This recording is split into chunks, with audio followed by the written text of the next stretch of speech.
I'm editing this right now and I know you're gonna ask, and so let me pause and do the mature YouTuber thing and dig through the receipts and get you the full cost breakdown, okay? You just might have to wait till the end.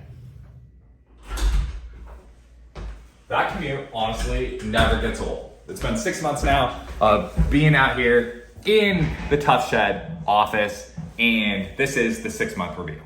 We have a 10 by 12 Studio Premier Pro. 120 square feet is the main size for non-permitted structures here in California where I live, and so we went with 10 by 12. We bought it from the Murrieta showroom of Tuff Shed, and there's 2 common sizes for the 120. There's 10 by 12, and then there's also commonly an 8 by 15. And the 8 by 15 kind of allows you to have 3 separate, like 5-foot chunks of your office, but my wife and I thought that it looked a little bit more like a trailer, and 10 by 12 was the same size as our office inside, and so that's why we went with the 10 by 12.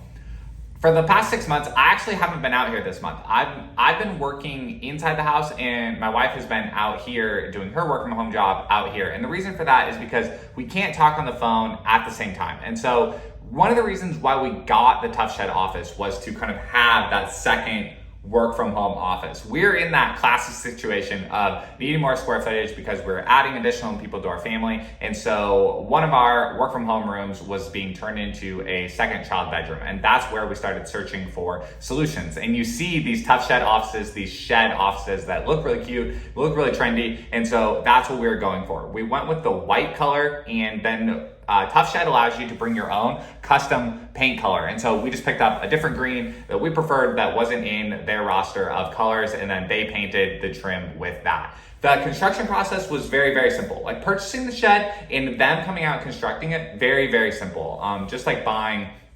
anything. And then they show up and it's all done inside one day. It's honestly really amazing.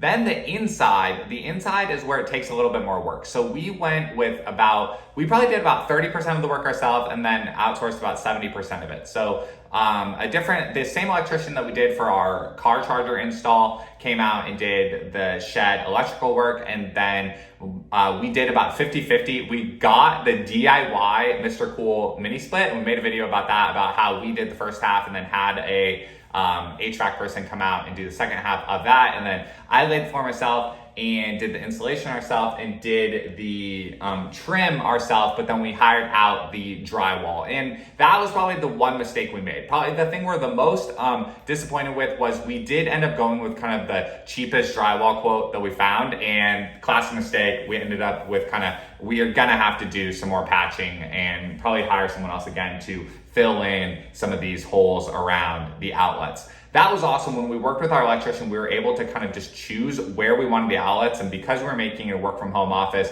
we put outlets everywhere. And so they're basically like every 3 feet along the entire wall. The best part about it is having your office just not be inside your house. To be honest, I love work from home. I love work from home. That is definitely a silver lining of the whole COVID thing that happened. And it has been awesome for my wife and I to both work from home, and it saves you so much time. It saves you so much time. It helps you get things done around the house. You all know all that. But having the office physically separated from the home. And so you open up the back door, close the back door, walk across the yard, open up the office door, walk in, close the office door. It frees your mind. And I honestly feel so much more creative when I'm sitting in here and I'm able to focus on my work, and you get more done in less time. And so that feels good. And so I think what we're gonna do moving forward is kind of do a 6-month or 3-month, every other split, where my wife will work inside, I'll work outside, and then we'll switch. And I think that's what will keep kind of our switching it up, switching up our location on our brain. And we're toying around with the idea of combining our kids back in their own room when they're old enough to kind of combine their own room, and then have that dedicated office inside, dedicated office outside, and be able to switch spots based on, again, whether it's cold or hot outside. And so the mini split has done great. We've tested it now in the summer months where the air conditioning helped to be cooler in here. I was working out here when there was no insulation, was no mini split, and it would get so hot. At 11 a.m. in the morning, it would already be too hot to work in here, and so I would have to go back inside. And then now in these colder months, it'll be 32, 35, 40 degrees early in the morning when we come out here. And so turning on the heat and having it be comfortable has worked super well. But that's probably a way that we'll kind of split, going back and forth to kind of adjust with the seasons and open up our creativity. Look, and you honestly just can't beat that view. Like, this office is a part of my whole overall strategy of just having a really cool backyard. And so it feels good to be able to work from this environment. The view made me remember there's actually one more thing we still need to do outside, and that's to add a shed skirt. But enough of that, let's go get to the cost break. There's the power receipts, there's the totals there on the whiteboard. We'll just leave it big on the screen so that you can take it in, see where we're at. That's how we got a 120 square foot office in our backyard. And go ahead and click on these next ones so that you can see more of how we got it done.